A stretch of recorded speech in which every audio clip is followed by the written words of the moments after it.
first of all, how much warning did you get that this industry was going to be shut down? We had some warning yesterday, and it's very disappointing, of course, that our industry has been shut down in those LGA areas.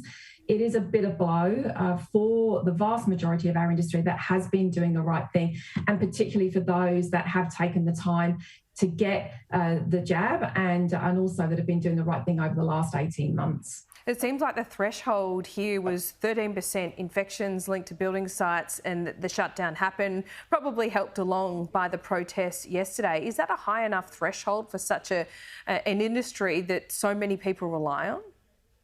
Look, we've fought tirelessly and worked tirelessly with many others to keep our industry safe and open, and we've got an excellent track record of managing COVID cases on sites. However, what we've seen across the board, across the world, is that the Delta variant is very virulent and many sectors do actually struggle with it. However, it's about how those cases are managed on site. We believe that we do have a great track record.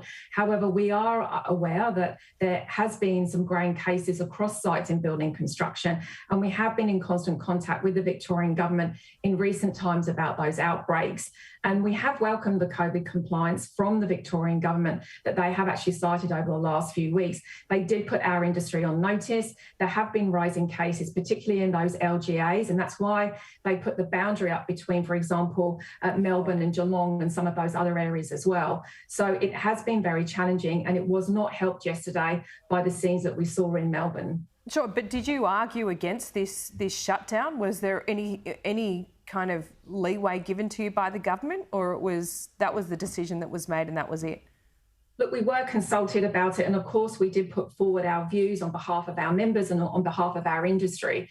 And we did talk about the many, many businesses that have been doing the right thing and who have continued to do the right thing since the start of this pandemic. We didn't believe that they should be the ones that should be penalised for the minority. But there have been many instances, not just yesterday, but other areas in terms of compliance. And it has been disappointing to see that, people need to realise in our industry, we have an obligation to continue to work, and that comes with significant responsibility. So it's disappointing to see that minority are not taking that obligation seriously, particularly when many other people have lost their jobs in many other sectors. So do you support mandatory vaccines for the industry?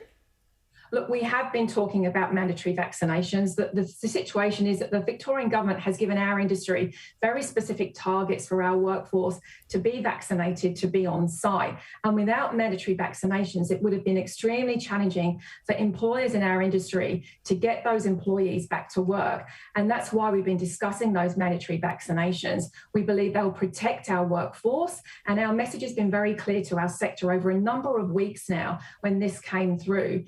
Our message has been clear. We are encouraging people to speak to a healthcare professional to get the jab done for themselves, for their workmates, and also for Victoria. And there's been an extensive amount of work happening to make sure that people in the building construction industry get priority access to those vaccines, particularly over the last week. And we're encouraging everyone to consider that. Okay, thanks so much for your time.